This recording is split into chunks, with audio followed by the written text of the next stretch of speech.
pairs of ribs, yeah, naturally coming in.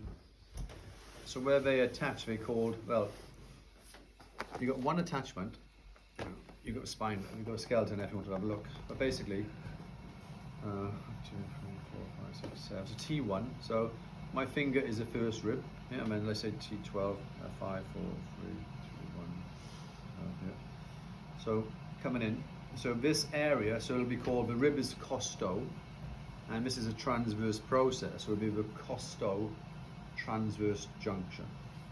And the finger continues and attaches directly onto the vertebral body, so it's called the costo vertebral junction as well.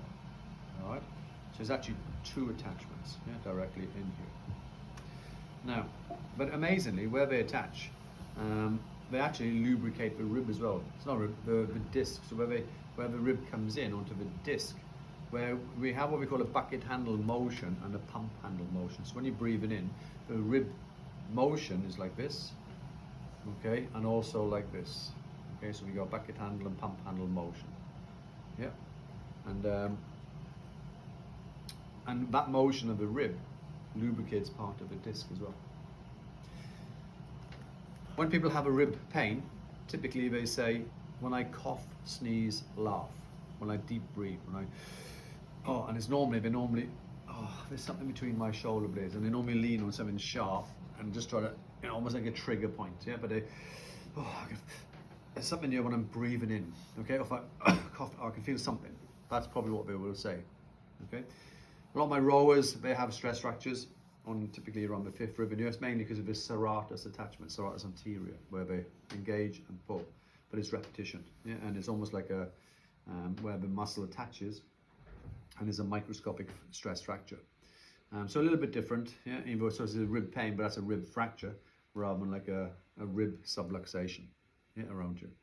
And the technique we're going to do, so if that's the spinous process exaggerated, so you've got a couple of techniques here. We've got one directly for the spine, so the thoracic spine. So let's say if you were to palpate and you notice this is exaggerated, but let's say for instance, as you come down the spinous process, you think, oh, looks like this one, let's say it's T5.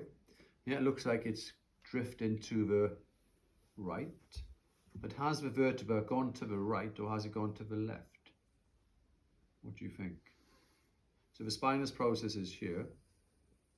The transverse process will be shallow on the left and deep on the right. So it's gone to the right. So it's actually rotated left. Oh, okay, so the left is shallow and the right is deep. But if you've got a vertebral body, so I'm a vertebral body, okay, and my back is a spinous process, my spinous process is going to the right, but the vertebral body is going left. So the TP, this is going away, this is coming to you, yeah? So we got deep and shallow.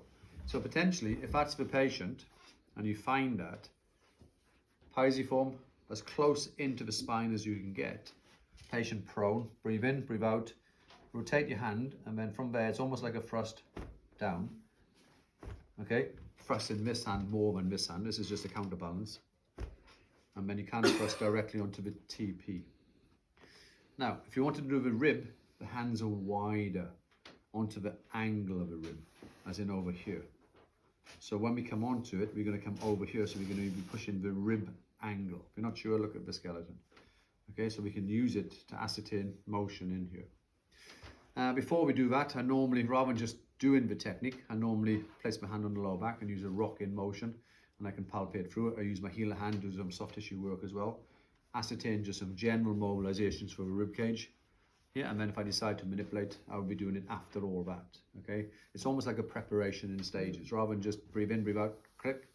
Yeah, it's, let's warm up the area first. Let's get the body used to what it is we're trying to achieve. Yeah, with that. Bex, can I try? Yeah.